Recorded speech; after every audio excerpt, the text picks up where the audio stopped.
Welcome to the Genius Factory. Enjoy the video. Hey everyone!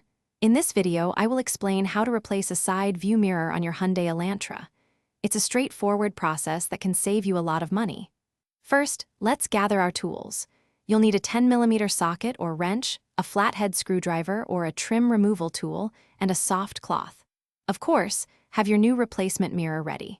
Make sure your car is parked securely with the parking brake engaged before we begin. Now, let's get that old mirror off. Inside your car, near the mirror, you'll find a small triangular plastic cover. Use your trim removal tool to gently pry this off. It usually just snaps into place. Next, locate and disconnect the electrical connector for the mirror. Then, using your 10mm wrench or socket, carefully remove the 3 mounting nuts. Be sure to support the mirror from the outside as you remove the last nut so it doesn't fall. With the old mirror removed, it's time to install your shiny new one. Carefully align the 3 studs on the new mirror with the holes in the door frame. Once it's seated properly, thread on the 3 10mm mounting nuts by hand. This helps prevent cross-threading.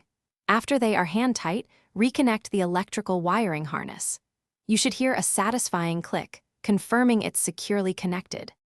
Almost done. Now, use your 10mm wrench or socket to fully tighten the 3 mounting nuts.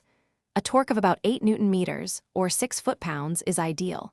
Next, simply snap the interior triangular plastic cover back into place. Finally, hop into your car, turn on the ignition, and test the mirror's electronic adjustments and any heating functions to ensure everything works perfectly. Great job! You've successfully replaced your side view mirror. Thanks for watching. If you found this helpful, don't forget to like and subscribe.